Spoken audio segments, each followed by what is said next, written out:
Ya, entonces vamos a dar inicio a la clase de consulta número 18 de química, en donde vamos a revisar el cuestionario entregado. Por mi parte, bien. Vamos a revisar el cuestionario entregado, entonces, que involucraba las materias de química y biología, ¿ok? Entonces, voy a compartir la pantalla, chicas. Ahí se incorporaron todas las compañeras. Justo ahora somos 11 participantes, ya las mismas que estábamos en la clase de biología. Nuevamente, chicas, entonces activan sus micrófonos, no hay ningún problema, cualquier duda o consulta lo activan y vamos viendo pregunta por pregunta, ¿ya? Entonces, se ve acá el cuestionario, ¿verdad? Sí. Sí, ya, perfecto.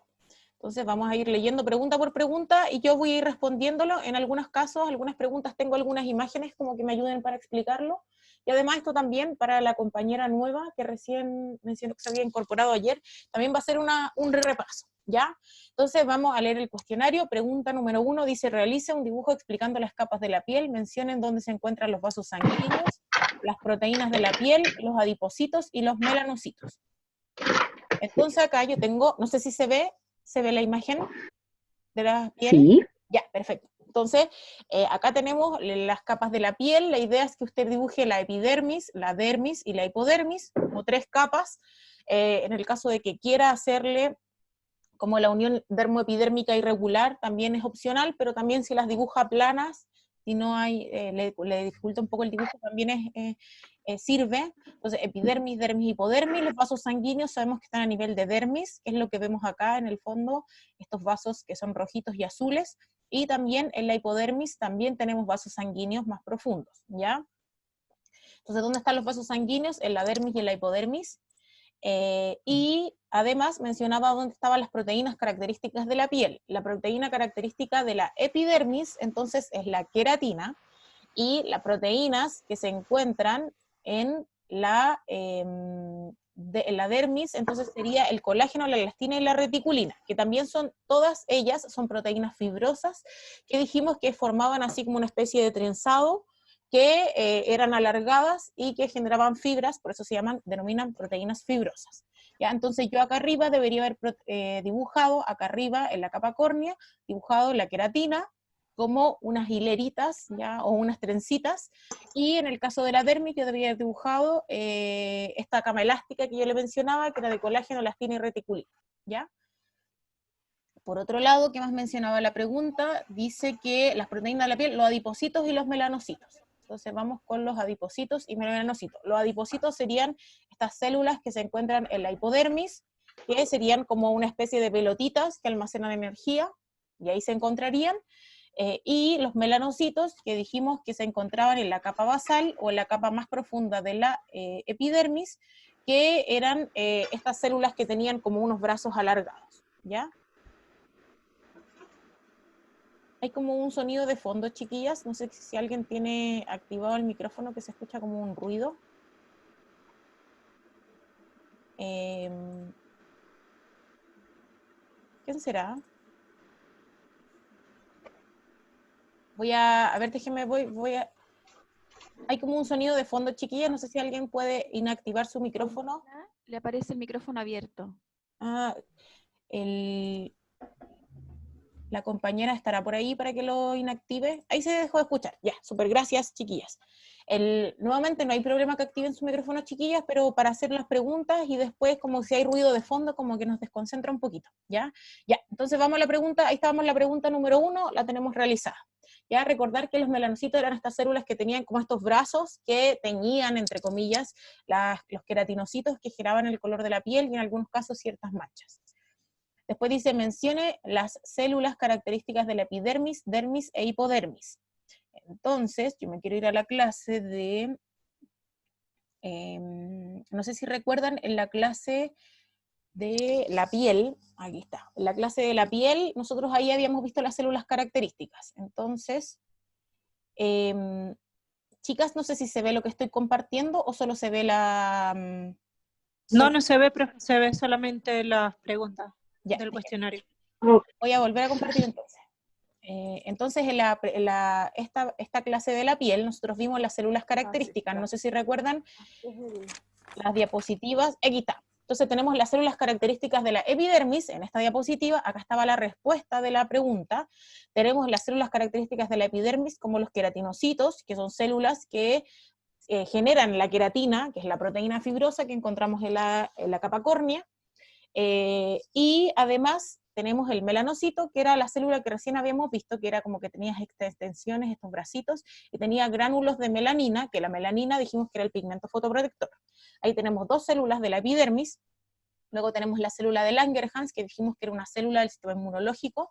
Dijimos que el nombre técnico es célula presentadora de antígeno, pero yo les mencionaba que en términos más simples, un término más simple para definir esta célula es un vigilante del sistema inmunológico que se encuentra ahí y que se activa frente a alguna herida, alguna lesión o alguna alteración en la piel, ¿ya?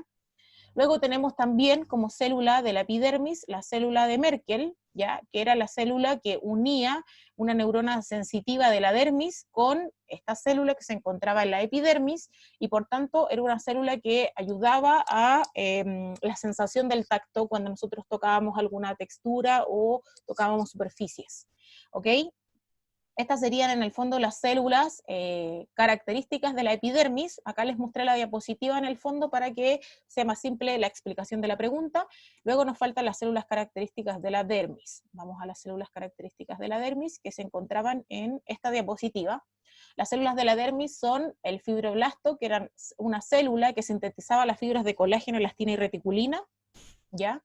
El fibroblasto era la célula que en el fondo mantenía las proteínas en la dermis y que aseguraba la flexibilidad de la dermis. Teníamos los histiocitos, que son células del sistema inmunológico, ¿ya? En el fondo también teníamos otras células del sistema inmunológico, pero no enfatizamos tanto en ellas. Y teníamos el mastocito también en la dermis, que era la célula que estaba asociada a las alergias. Por tanto, las personas que tienen la piel alérgica tienen estos mastocitos en la dermis que están hiperreactivos y se estimula la liberación de la histamina, que es el mediador de la alergia, ¿ya? Entonces el mastocito es una célula que dentro de esta célula tiene histamina, que es en el fondo la estructura que estimula las alergias, ¿ya? Quienes son alérgicos tienen sus mastocitos muy hiperreactivos, y los mastocitos ante cualquier alérgeno liberan una gran cantidad de histamina, y esa histamina es la que genera la inflamación, la irritación en la piel y toda la sintomatología de la alergia, ¿ok? Entonces estas eran las células características de la dermis. Y por otro lado, ¿cuál era Dígame. Pili, una consulta. ¿Los fibroblastos, dices, son células que sintetizan o que producen colágeno y elastina? Tengo como esa... Es lo mismo, lo que pasa es que dentro de las células se empiezan a generar los precursores del colágeno, la elastina y la reticulina, por tanto, en el fondo, gracias a esta célula es que podemos tener las proteínas que conforman la colágeno, elastina y reticulina, ¿ya? Si yo digo sintetiza o produce, sería lo mismo, ¿ya? Lo mismo. Ah, ya, perfecto. Ya. Gracias. Y bueno, por último, voy a dejar de compartir un poquito, chiquillas. Es que no sé cómo hacer la función como para compartir una pantalla y después compartir otra. O sea, que vamos a volver a la misma pantalla. Entonces, ¿cuál es la célula, por último, del tejido adiposo? La célula característica sería el adipocito, ¿cierto? Y el adipocito es una célula que almacena energía y que en caso, por ejemplo, de inanición o de no haberse alimentado en ciertas horas, se utiliza esa energía de la grasa para mantener todas las funciones de nuestro organismo, ¿ya? Ahí seríamos la pregunta número 2. Las células características de la epidermis, la dermis y la hipodermis, ¿ya? Ahí teníamos la pregunta 2 resuelta. Después dice, ¿cuántas capas posee el tejido epitelial de la piel y cada cuánto tiempo se recambia este tejido? Entonces, voy a volver a hacer esto mismo. Aquí tenemos entonces el tejido epitelial, no sé si recuerdan, chicos, el tejido epitelial era la epidermis, ¿cierto? Epi con epi, dijimos. ¿Y cuántas capas tienen? Tiene desde el estrato basal, capa espinosa, granulosa, lúcida, córnea, desprendible, son 6 capas que tiene este tejido, y estas 6 capas en el fondo son lo que se denominan como el inicio de una célula epitelial hasta la muerte y la pérdida del núcleo, la muerte celular, esta célula se vuelve planita y luego se desprende al medio. Y eso es lo que nosotros vemos como células muertas en la superficie de la piel. Entonces, en el fondo, está tejido epitelial en el que demuestra en el fondo el ciclo de vida de una célula epitelial, desde que nace en la capa basal, crece, se desarrolla, genera el metabolismo celular, elimina desechos, el estrato espinoso, posteriormente empieza a morir y a generar los precursores de lo que va a ser la queratina en la capa córnea, posteriormente se vuelve plana, pierde el núcleo, pierde el color, y luego en el estrato córneo se vuelven como estos ladrillos que yo les mencionaba de células muertas, que entre medio tienen un cemento que se llama cemento intercorneocitario, que está compuesto principalmente por lípidos, y que en el fondo se encuentra bañado completamente por la queratina. ¿Ok? Entonces eso sería como las capas del tejido epitelial en términos generales, y este tejido, desde que nace una célula hasta que se desprende sobre la piel, dura aproximadamente en una persona adulta 28 días. Ahora, sabemos que en los niños el recambio de la piel es mucho más rápido, y en los adultos mayor el recambio de la piel es mucho más lento. Entonces, por ejemplo, en un adulto es aproximadamente 28 días el recambio del tejido epitelial, en un niño podría ser alrededor de entre los 20, los 25 días, y en un adulto mayor podría ser entre 30 y 32 días, ¿ya? Y eso en el fondo va a depender del estado, en el fondo va a depender de en qué momento de la vida nosotros evaluemos este recambio de piel, ¿ya? Pero entonces en el fondo nos queda clara que la epidermis es algo así como la piel de la serpiente, es nuestra capa externa que se va recambiando cada 28 días en una persona adulta, ¿ok? Ahí ya vimos la pregunta número 3, voy a volver a compartir. La pregunta número 4 vamos ahora. La pregunta número 4 dice: ¿a qué tejido de la piel están dirigidos los activos cosmetológicos y por qué? ¿Ya? Entonces acá volvemos a lo mismo. ¿A qué tejido de la piel nosotros dirigimos los activos cosmetológicos? Recordar que los activos cosmetológicos principalmente buscan cambiar la piel a nivel superficial, a nivel de epidermis, ¿ya? No sé si recuerdan, pero cuando hablamos de la penetración de un cosmético, la penetración en sí, que es un término cosmetológico, solamente se asociaba a las capas de la epidermis e incluso llegando a la unión dermoepidérmica. Por tanto, los activos cosmetológicos están principalmente diseñados para llegar más que nada a la epidermis y como límite máximo a la unión dermoepidérmica, ¿ya? ¿Qué es lo que pasa? Que si un activo cosmetológico llega a la dermis, chicas, ¿saben lo que pasaría? Es que ese activo, si es una molécula muy pequeñita, podría pasar a la sangre, y si pasa a la sangre podría ejercer una acción sistémica o una acción más bien farmacológica.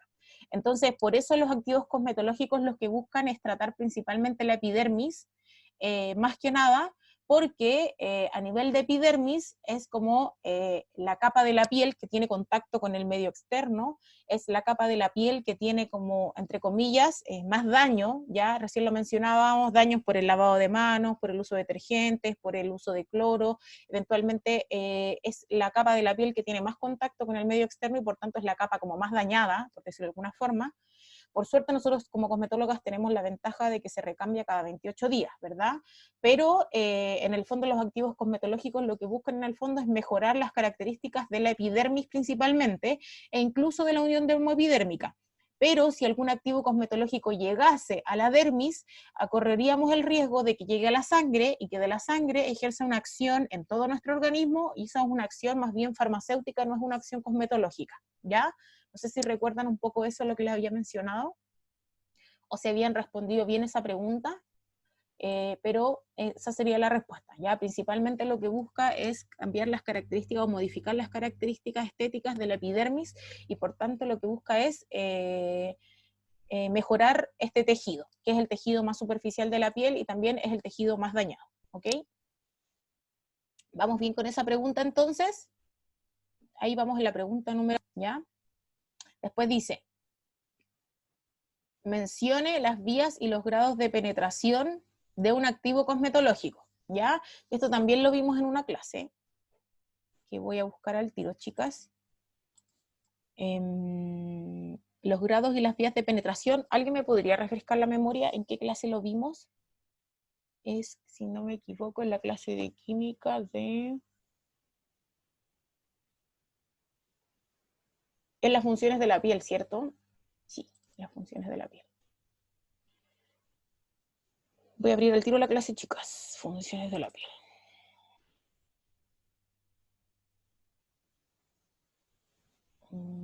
Espérenme un segundito.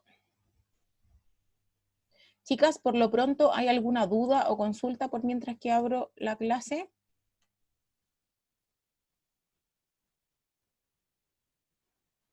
Al parecer no.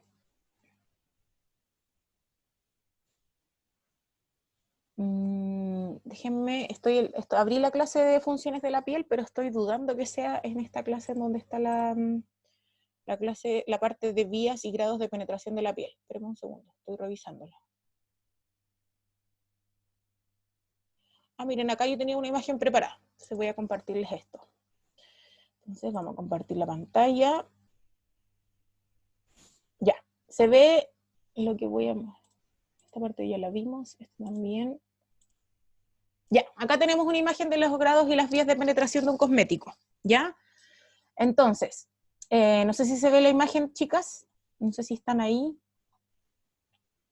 ¿Alguien Sí, profe, sí. Ya, yo dije, chuta, que hace rato que no me había dicho nada. Ya, entonces acá tenemos los grados y las vías de penetración, chicas. Entonces, las vías de penetración, vamos a ver las vías de penetración. Como un cosmético desde la superficie de la epidermis, en donde yo me pongo, por ejemplo, generalmente un sérum, una crema, un activo, un gel, una máscara facial, o mascarilla, eventualmente podría ser también corporal, eventualmente como un activo desde la superficie de la epidermis puede penetrar a través de la piel, ya de esta misma capa. Entonces, tenemos la vía transepidérmica, que como su nombre lo dice, transepidérmica cruza la epidermis, ¿verdad? Y desde la vía transepidérmica, yo acá le tenía otra imagen, desde la vía transepidérmica la vía transepidérmica se divide en dos vías. En la vía intercelular, en donde principalmente esta vía intercelular la utilizan más que nada los activos liposolubles o los activos grasosos, como por ejemplo la vitamina E, y esta vía es donde el activo desde la superficie de la piel penetra por el cemento intercorneocitario o por este cemento que hay entre medio de estos ladrillos que yo le digo. Y es la flechita que vemos acá, esta flechita verde. Entonces, no sé si recuerdan que el cemento intercorneocitario estaba compuesto por lípidos, ceramidas y colesterol, y todas esas sustancias que están entre medio de estas células son principalmente grasas. Por tanto, siempre químicamente lo que es afín se une a lo afín, y por tanto, probablemente por la vía intercelular entre medio de las células o por este cemento intercorneocitario, principalmente lo que van a ocurrir es que van a entrar activos que son más que nada liposolubles o grasosos, como por ejemplo la vitamina E. ¿Y qué otro activo liposoluble podríamos decir ahora, por ejemplo? No recuerdo. La vitamina D dijimos que era liposoluble o hidrosoluble. Creo que la vitamina D es liposoluble también.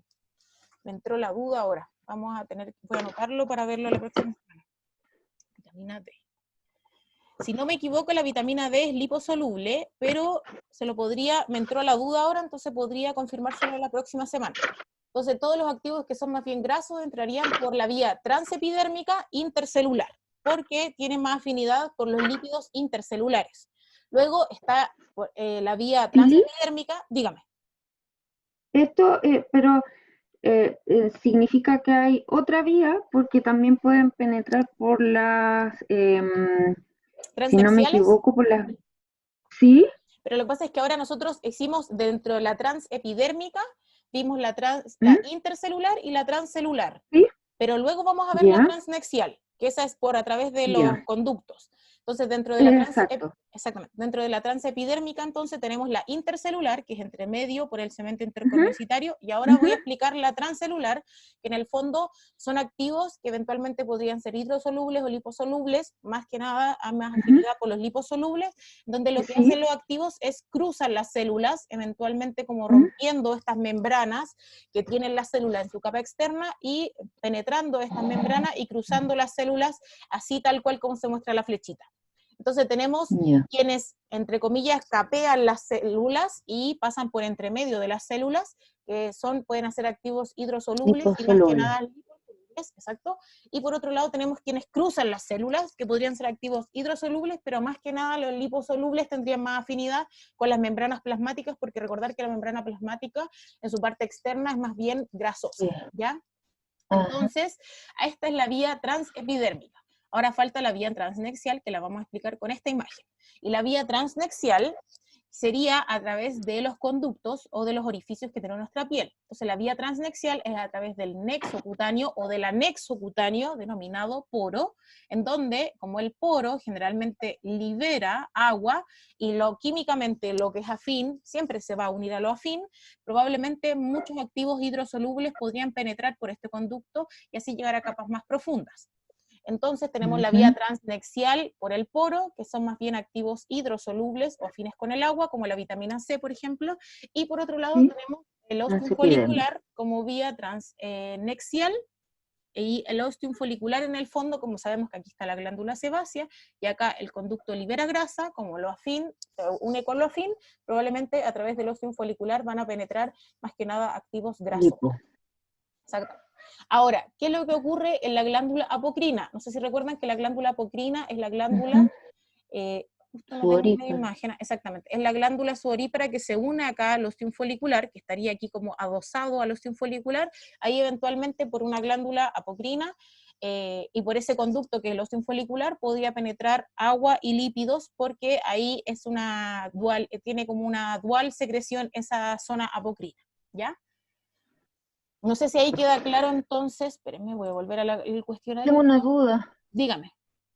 Pues, lo que pasa es que yo tenía entendido, y en todas las imágenes, que la glándula apocrina o la glándula sudorípara es un conducto, pero no sabía que se vertía también al ostium folicular. ¿Están unidas también o son independientes? Sí, están unidos y salen por el mismo conducto. Entonces, como la glándula está unida al ostium folicular, como le había mostrado acá en la imagen, entonces la glándula acá... Y si todas las imágenes salen separadas.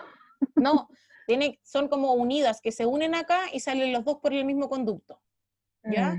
A ver, déjeme ver si le puedo encontrar una imagen. Espérame que no. Porque si te das cuenta, ahí mismo, en esa misma imagen está la glándula sudorípara. Pero es la ecrina. Entonces, pero esa es la ecrina, no es la apocrina. Espérame. Déjame poner glándula ecrina y apocrina. Vamos a ver al tiro si hay una imagen buena. Acá está. Ya, déjenme ver si mi imagen se me agranda y se ve mejor.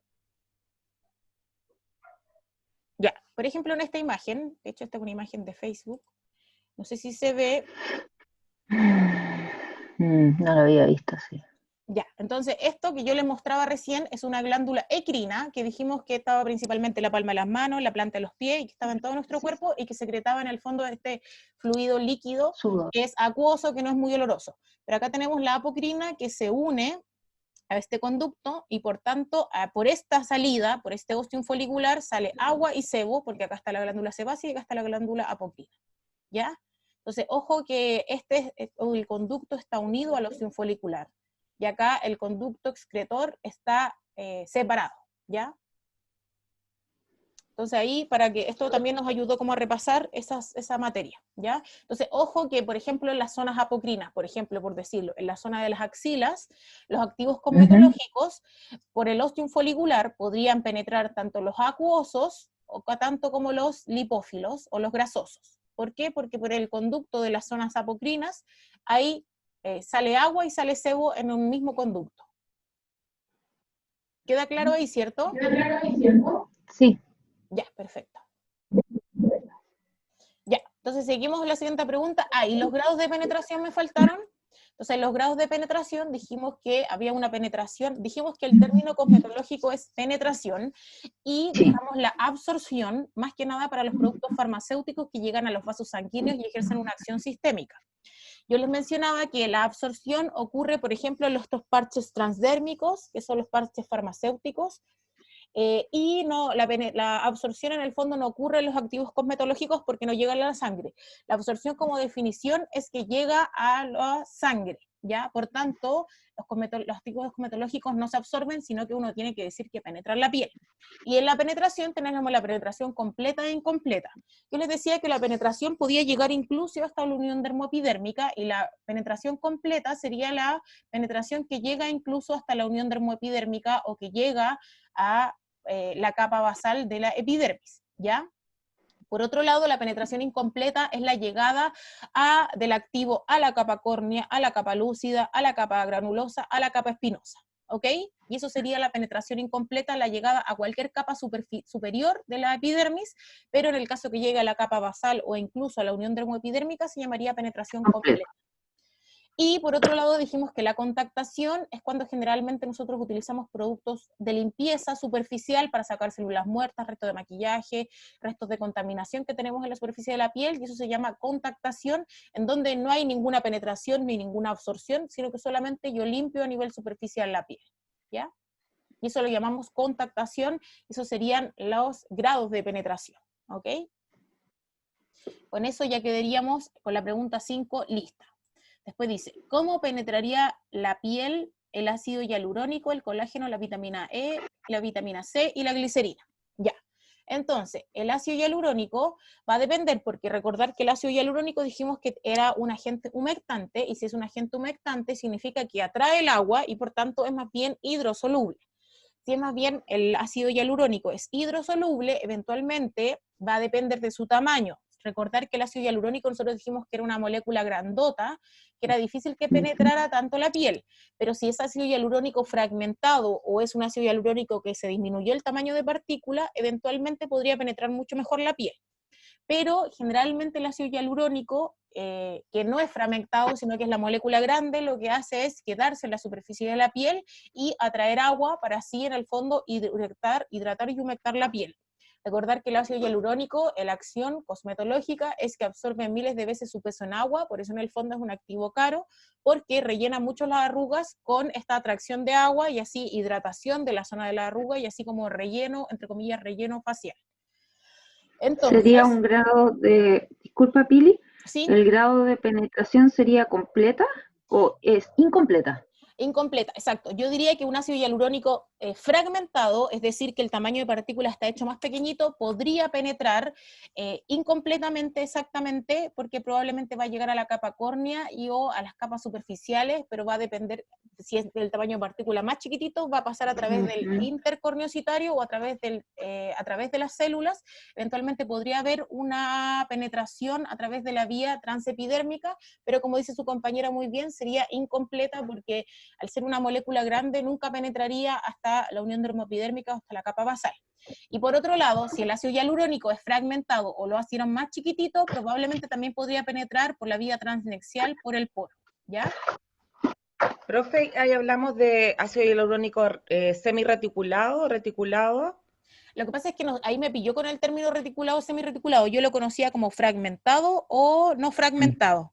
Tendría que buscarle lo del reticulado, lo podríamos dejar para la próxima clase, porque no lo había escuchado como reticulado. Voy a anotarlo. Yo entiendo que es más liviano para penetrar, o sea, cuando uno usa el Hyaluron Pen, como que tiene que usar el semirreticulado para que pueda ingresar con el golpe, con la pistola, mejor a la dermis. Lo que yo me imagino que, como usted me dice, el semirreticulado, para que penetre mejor, me imagino que el semirreticulado es de tamaño de partícula más chiquitito, o es algo así como similar a lo que yo digo que es fragmentado o más chiquitito, porque generalmente, como le decía, claro, mientras más chiquitito, en el fondo va a penetrar mejor la piel.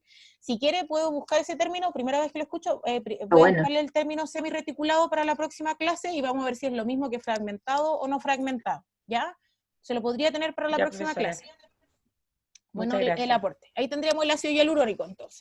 El colágeno, chiquilla, sería muy similar al ácido hialurónico, con la diferencia que en verdad no tendría ninguna diferencia, porque el colágeno, la verdad es que yo no sé si ahora lo han hecho más pequeñito y fragmentado, pero habría que evaluarlo. Pero el colágeno, como les digo, también es una molécula grande porque es una estructura proteica que es grandota, ¿ya? Entonces, por otro lado, el colágeno tendría las mismas vías de penetración que el ácido hialurónico. Sería lo mismo, penetración incompleta, y el colágeno, como les decía, si el colágeno es la estructura grande, que no está fragmentada ni más chiquitita, y el ácido hialurónico también, probablemente lo que va a hacer esa estructura, ese activo, solamente se va a quedar en la superficie de la piel y va a retener agua, y va a generar este efecto como relleno de las arrugas.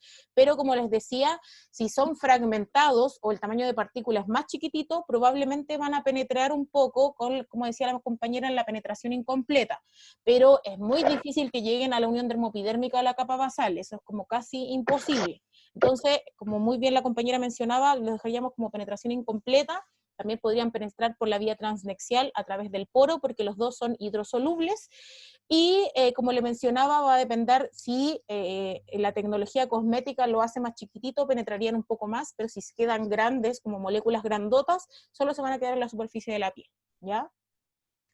Luego tenemos la vitamina E, que en este caso la vitamina E cambiaría. ¿Por qué? Porque la vitamina E es liposoluble, por tanto, por la vía transnexial penetraría a través del ostium folicular, porque dijimos que lo afín siempre se va a unir al afín, y como por la glándula sebácea sale grasa, la vitamina E es grasosa, y por tanto podría penetrar a capas más profundas.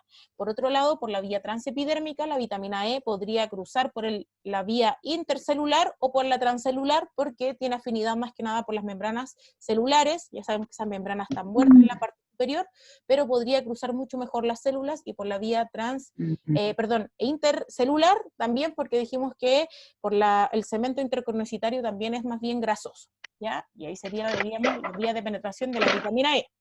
La vitamina C y la glicerina, chiquillas, bueno, en el caso de la vitamina C está estudiado que la vitamina C al 20%, y en un serum acuoso, sabemos que la vitamina C es acuosa, penetra la piel, ¿ya? La vitamina C en el fondo es como un caso excepcional, y por ser una vitamina antioxidante y por tener una estructura chiquitita, penetra más, y ahí también sería una penetración incompleta, y penetra también a través de intercelular, por la vía intercelular o por la vía transcelular, ¿ya? Es decir, la vitamina C penetraría principalmente por la vía transepidérmica, por ambas vías, intercelular y transcelular, y además la vitamina C penetraría a través del poro, porque recordar que el poro también es una vía de entrada para los activos hidrosolubles o que tienen afinidad con el agua, ¿ya?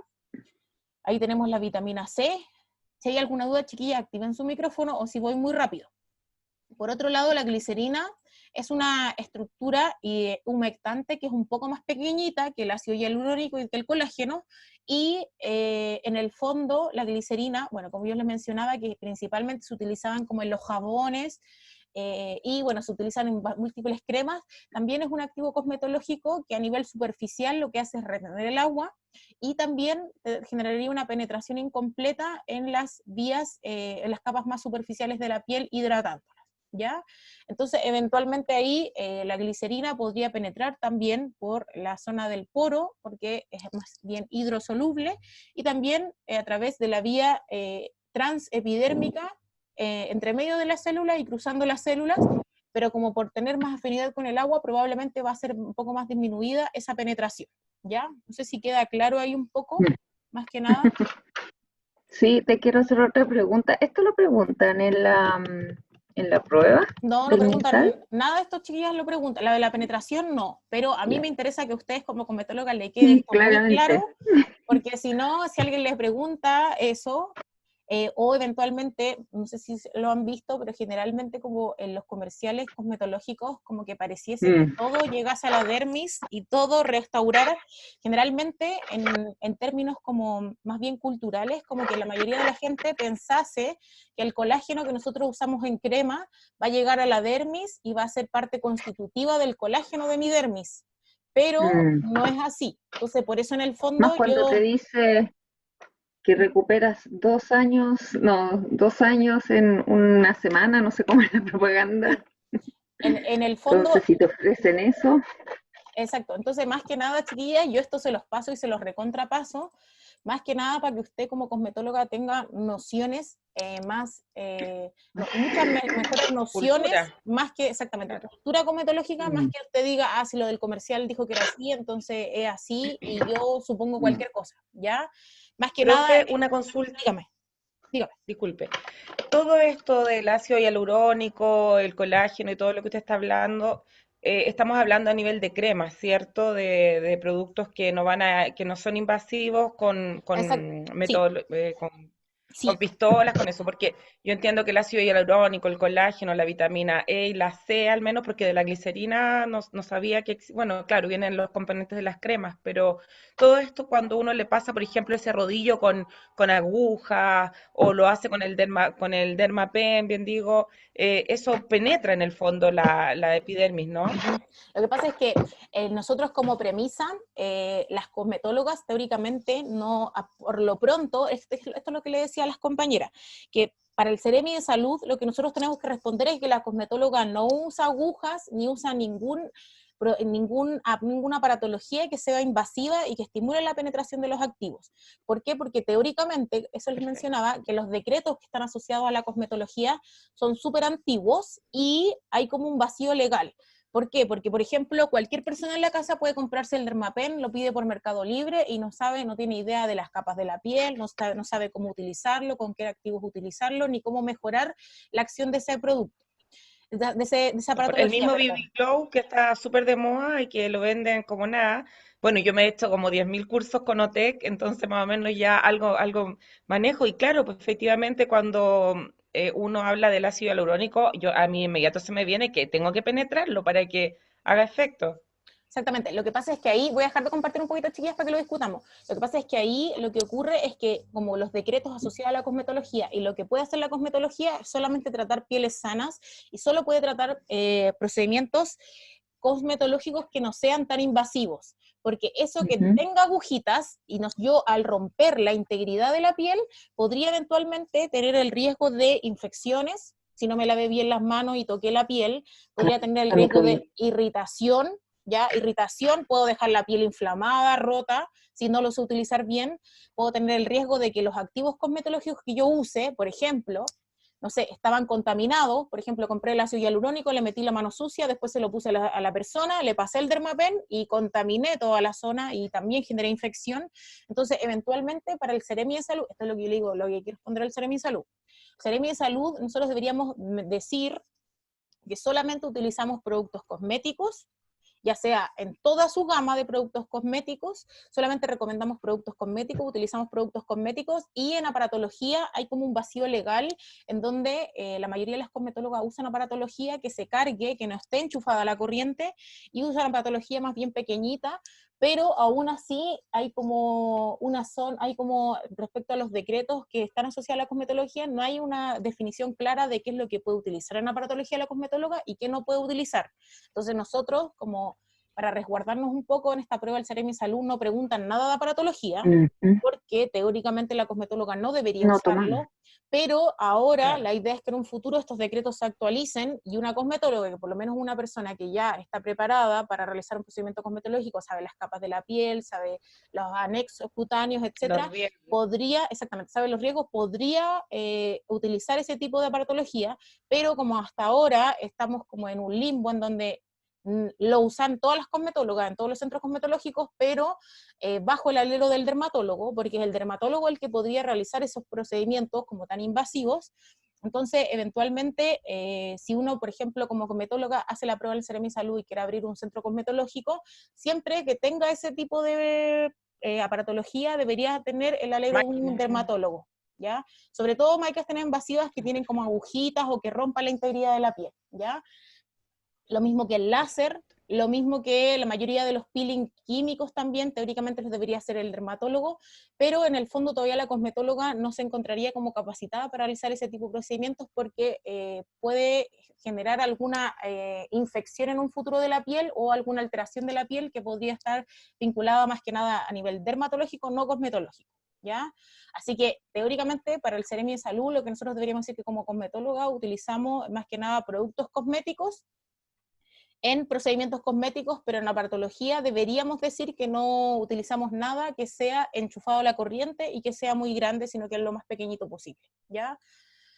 Eso más que nada, y ahí con eso como que más o menos quedamos claro que en el fondo, como cosmetóloga siempre vamos a estudiar los activos cosmetológicos en la superficie cutánea en un producto cosmético más que en una aparatología, ¿ya? Eso es lo que yo como que me quiero enfocar principalmente, en los productos cosméticos, porque como cosmetóloga, más que un procedimiento cosmetológico, nosotros probablemente no le vamos a recomendar a la gente como compre el Dermapen, compre este activo cosmetológico. Nosotros generalmente vamos a recomendar cremas, serum, productos, productos como jabones, cremas, etcétera. Eso es lo que vamos a recomendar, y eso es lo que nosotros tenemos que ser especialistas en saber si penetran, si no penetran, si son buenos, cuál es la formulación, etcétera. ¿Ya? Por eso en el fondo yo me voy más que nada a la parte de las formulaciones. Ya, vamos a la siguiente pregunta entonces. Menciones qué es la hemoglobina y cómo se relaciona con el tejido sanguíneo. Entonces, no sé si recuerdan, esto no tengo una imagen para explicarle, pero esto es una pregunta cortita. La hemoglobina es una proteína que se encuentra en los glóbulos rojos del tejido sanguíneo, y es en el fondo una estructura que le da el color a la piel, a la sangre, que es roja.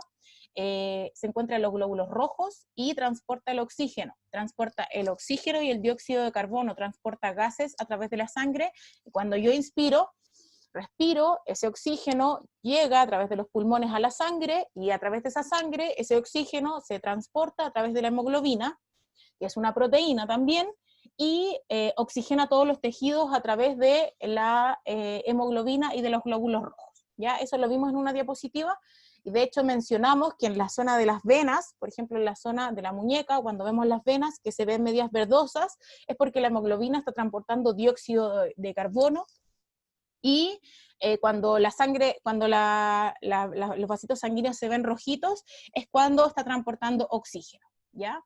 Y también mencionamos que si la hemoglobina está transportando mucho dióxido de carbono, eventualmente nosotros lo que vamos a ver una piel más bien morada, que significa que está siendo poco oxigenada, o dijimos que incluso en los niños podríamos ver la comisura de los labios como medias moradas cuando vemos que hay una falta de oxigenación y hay un aumento de la hemoglobina en conjunto con el dióxido de carbono, ¿ya? No sé si recuerdan esa clase, pero ahí ya tendríamos la pregunta número 7. Si hay alguna duda, chiquillas, activen nomás su micrófono. Luego, ¿cuál es el pH de la piel, su carga y su función, y qué influye en esto en la penetración de los cosméticos? Entonces, el pH de la piel, dijimos que el manto ácido, que era lo que generaba el pH de la piel, estaba compuesto por la secreción sebácea, que es la que sale por acá, la secreción sudoral, que es la que sale por acá, y además la queratina, que la queratina es la que se encuentra en la capa córnea. Entonces, la queratina, la glándula sebácea y la glándula sudoral es la que ayudan a componer este pH que tiene la piel a nivel superficial, que es un pH alrededor de los 5,5. Nosotros dijimos que si yo sudo más, va a cambiar un poco mi pH. Si yo tengo aumentada la secreción sebácea, también va a cambiar mi pH.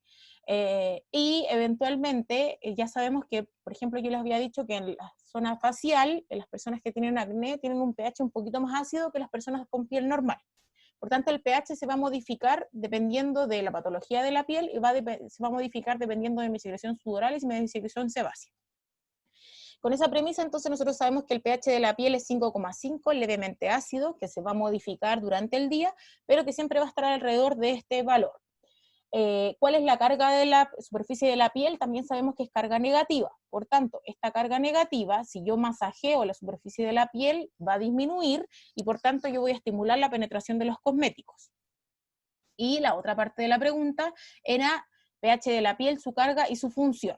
Entonces, ¿de qué nos sirve el pH de la piel que sea levemente ácido y que la piel tenga una carga levemente negativa? Ayuda a que esta barrera, porque recordar que la piel es un órgano cutáneo que tiene la función barrera, es decir, hace que nuestro organismo entre en contacto con el medio ambiente de la mejor forma posible, pero lo que hace nuestra piel en el fondo es que no penetren todas las sustancias que hay en el medio ambiente, sino que todo lo contrario, mantener nuestro cuerpo más bien semi-impermeable. Entonces, desde ese punto de vista, para que la función barrera de la piel sea óptima, tenemos este pH levemente ácido, porque así en el fondo impide la proliferación de las bacterias e impide en el fondo que haya un crecimiento bacteriano excesivo en la superficie de la piel. Además, este pH ácido impediría la penetración de ciertas sustancias, y por otro lado, esta carga negativa también ayudaría a que se repelan ciertas sustancias positivas o ciertos microorganismos con carga positiva que se encuentran en la superficie. Entonces, en el fondo, ¿para qué nos sirve que nuestra piel tenga un pH ácido y que además tengamos una carga negativa? En el fondo nos ayuda para que las sustancias nocivas o tóxicas no penetren la piel. Ya, recordar que, por ejemplo, cuando nosotros limpiamos el baño con cloro y no usamos guantes, el cloro es súper tóxico, y que gracias a la barrera de nuestra piel, gracias a que la piel tiene un pH ácido, a que la piel tiene una carga negativa, y a que la piel está cubierta por queratina, este cloro no penetra nuestra sangre y nosotros no nos intoxicamos. Por tanto, ojo que hay muchas sustancias que tienen contacto con nuestra piel, pero que nuestra piel lo que hace es generar esta función barrera para que no penetren y no generen algún cuadro de intoxicación o alguna complicación en nuestro organismo, ¿ya? ¿Y cómo afecta la penetración de los cosméticos este pH ácido y esta carga negativa? Lamentablemente igual afecta la penetración de los activos, pero ahí va a depender del ingenio que tenga la industria cosmetológica a cómo yo puedo, con este pH ácido y con esta carga negativa, inducir la penetración de los activos. Por esa razón, en el fondo, cuando yo me aplico una crema, la idea es que, o un serum, la idea es que yo me la deje en la superficie cutánea, porque en esa superficie cutánea, mientras más tiempo tenga el activo con la piel, va a poder penetrar en el fondo a capas más profundas. Entonces, por eso en el fondo, cuando yo me aplico un serum, la idea es que quede durante varias horas ese serum ahí, porque ahí puede ir penetrando el activo lentamente a través de las capas superficiales de la epidermis, ¿ya? Con eso responderíamos la pregunta 8. Vamos a ir a la última pregunta, chiquillas, y con esto ya, con la pregunta 9 terminaríamos esta clase de consulta, porque son un montón de preguntas, no alcanzaríamos a verlas todas, y la otra lo dejaríamos para la próxima clase de consulta. Lo que pasa es que no sé si vieron, pero la semana del 29 va a haber una clase de recuperación de maquillaje, y la semana subsiguiente volveríamos a retomar este cuestionario, ¿ya? Entonces, vamos a esta parte de las emulsiones. Menciona una definición de las siguientes formulaciones cosméticas: emulsión aceite en agua, emulsión agua en aceite, emulsión agua en siliconas, geles y suspensiones. Ya vamos a ver hasta dónde lleguemos ahora. Entonces, acá yo les tenía preparada esta imagen. Acá está. Esta imagen, chicas, ¿se ve, cierto? Entonces, en el fondo, sí, ¿cómo nosotros podríamos definir una emulsión aceite en agua? Nosotros podríamos definir una emulsión aceite en agua como una emulsión que tiene menor cantidad de aceite, o que tiene gotículas de aceite o aceite en menor cantidad, que se encuentran sumergidas en agua. ¿Cómo puede hacer esto? Porque recordamos que el agua y el aceite, si nosotros lo mezclamos, el aceite se va hacia arriba y el agua hacia abajo. Esto se debe a los tensoactivos que nosotros utilizamos para mantener las emulsiones estables y homogeneizar en el fondo algo que químicamente no se pueden unir, que es el agua y el aceite, ¿ya? De recordar que estos tensoactivos tienen una característica anfifílica, que quiere decir que tienen afinidad por el aceite y por el agua, y eso hace que una emulsión tenga gotículas de aceite sumergidas en agua, y pueden interactuar el agua y el aceite químicamente hablando. ¿Cómo podríamos definirlo? Cosmetológicamente, una definición fácil sería una emulsión o una crema que es más bien ligera, porque tiene mayor contenido de agua, que tiene una textura que es como de fácil penetración o de fácil evaporación en la superficie de la piel, y eso más que nada como la definición de aceite en agua. Por otro lado, tenemos la definición de agua en aceite, en donde tenemos una mayor cantidad de aceite, que sería este como líquido verdoso, y una menor cantidad de agua, que sería estas gotículas celestes. Entonces, si tenemos menor agua y más aceite, probablemente esta emulsión, que también se une e interactúa el agua con el aceite debido a los tensoactivos, va a ser una emulsión o una crema mucho más pesada, mucho más untuosa. Probablemente cuando yo me la pongo en la piel voy a dejar una capa de grasa, y en la mayoría de las personas esta sensación untuosa no es una muy buena sensación. De hecho, a la gente no le gusta tener como cremas muy grasosas, pero eso se definiría como una definición rápida como de una emulsión agua en aceite a nivel cosmetológico. Por otro lado, tenemos emulsión agua en siliconas. Esta yo les tendría que haber hecho un monito de la de agua en siliconas, porque en el fondo es una emulsión que tiene agua y las siliconas, que dijimos que era la ciclometicona o la dimeticona, ¿se acuerdan que lo vimos en alguna formulación? En donde lo que nosotros vemos es que es una emulsión libre de aceites. Si no hay aceite o óleos en la emulsión, eventualmente la emulsión agua en siliconas se podría definir como una emulsión que está indicada para pieles mixtas, pieles grasas o pieles extra grasas, que se encuentra oil free o libre de aceites, y que además podría ser una emulsión no comedogénica, porque ya que no tiene grasas, no estimularía la formación de comedones, ¿ya? Entonces, una emulsión agua en siliconas o water en siliconas, eventualmente sería una emulsión libre de aceites, no comedogénica, que podría estar indicado para pieles grasas, mixtas o extra grasas, ¿ya? Por otro lado, los geles lo definimos como formulaciones en donde yo tengo un polímero que al ponerlo en agua y bajo ciertas condiciones de pH, lo que yo hago es gelificar el agua y por tanto generar una textura más viscosa. No sé si recuerdan la formulación del alcohol gel que vimos, que en el fondo el agente gelificante que más se utiliza en la industria de cosméticas es el Carbomer.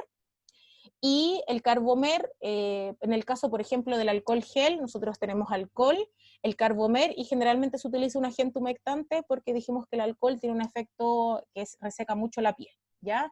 El gel, entonces, en el fondo es una formulación que puede ser en agua, en alcohol o en un líquido, en donde el gel, el polímero genera una gelificación o un viscosamiento de la formulación, y así en el fondo es mucho más fácil aplicarlo, ¿ya? Recordar que si yo tengo una formulación muy acuosa, yo me la pongo en la mano y se me va a derramar. En cambio, si tengo un gel, la formulación va a tener mucha más viscosidad y así en el fondo no se me va a derramar y yo voy a poder utilizarla en su totalidad y no se me va a derramar por toda la mano, ¿ya? Y por otro lado, las suspensiones dijimos, déjenme ver si puedo encontrar una imagen rapidita, chicas. Las suspensiones, para que vayamos terminando, porque esto, de hecho me acuerdo que una compañera lo había preguntado. No, suspensiones, soluciones. Ya. Por otro lado, tenemos una suspensión, que me gustó esta imagen de acá. Una suspensión, entonces, una solución sería lo que vemos acá, ¿ya? Una solución, entonces, eventualmente podría ser, por ejemplo, un perfume, en donde nosotros vemos que dentro del el agente que se solubiliza, que es el alcohol, tenemos que adentro tenemos perfumes, olores, etcétera, que se encuentran en una disolución.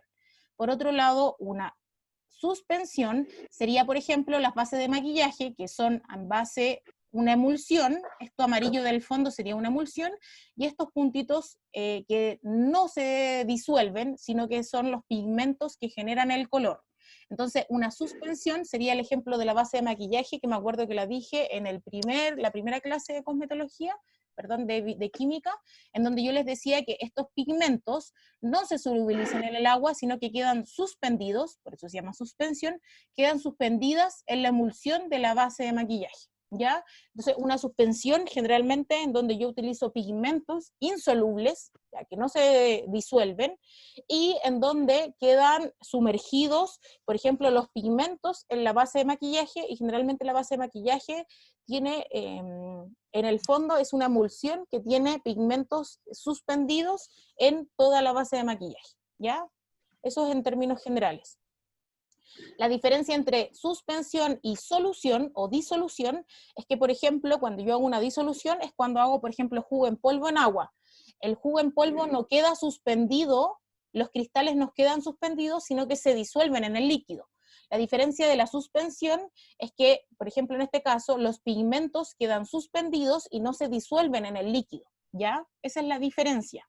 No sé si se entiende un poco lo que recién estoy mencionando, que en el fondo, cada vez que utilice pigmentos insolubles, yo voy a generar una suspensión, y cada vez que yo utilice activos, por ejemplo, solubles en agua, voy a generar una solución, ¿ya? Y como les mencionaba, como disolución o solución, nosotros tenemos el ejemplo de los perfumes, eventualmente cualquier sérum, generalmente los sérum, que son más bien acuosos o grasosos, ahí se encuentra todo en una fase, no hay nada suspendido, a diferencia, por ejemplo, de las bases de maquillaje, en donde están suspendidos los pigmentos, ¿ya? Esa es la diferencia. Esto, la verdad, si usted no lo entiende o es difícil de entender porque es más bien una definición química, generalmente el Ceremis alumno pregunta algo una característica tan química, pero eventualmente a mí me interesa que sepa la diferencia entre una suspensión y una solución, en donde la suspensión tiene suspendido en este caso, por ejemplo, los pigmentos, y no se disuelven en el líquido. A diferencia de la disolución, en donde todo lo que yo añada se disuelve en el líquido y queda en una fase homogénea, ¿ya? Y vamos a volver a las preguntas, y ahí quedaríamos en el fondo con la pregunta número 9. Entonces, voy a dejar de compartir, chiquillas, en función del tiempo, quedamos en la pregunta 9 del cuestionario. Entonces, como ya mencionaba la compañera, para la próxima semana, que es la semana del 29, tenemos una recuperación de maquillaje. Luego, la semana del 5, el sábado 5 de septiembre, nos volveríamos a ver y volveríamos a retomar este cuestionario desde la pregunta 9, ¿ya? Y yo la próxima semana les voy a subir a química la clase de desinfectantes, antisépticos y esterilizantes, y eso también es súper importante, sobre todo en esta época de pandemia, porque tenemos que saber cómo limpiar nuestros artículos cosmetológicos, y también en el fondo esto nos va a servir como cómo limpiar la casa, limpiar superficies, etc. ¿Ya? Ya, chiquillas, entonces con esto también quedamos, nos pasamos un poquito de nuevo, pero espero haya quedado claro. En la próxima oportunidad, entonces el sábado 5 de septiembre, nos volveríamos a ver para terminar este cuestionario. ¿Bueno? Ok. Ya, chiquillas, entonces nos estaremos viendo el sábado 5 de octubre. Yo la próxima semana les voy a subir la clase, y cualquier duda o consulta, usted me manda un correo o me escribe a mi celular. Ya yo no tengo problemas que me escriban en el celular, porque así es más fácil la interacción entre nosotras, ¿ya? Y les deseo un buen fin de semana y una buena próxima semana, y que estén muy bien entonces, ¿ya? Y nos vemos el 5. Nos vemos el 5, Chao, profe, chiquillas, gracias. que estén muy bien. Chao, Que esté chao. bien. Gracias. Chao, chao. Chao. Chao, chao. Chao.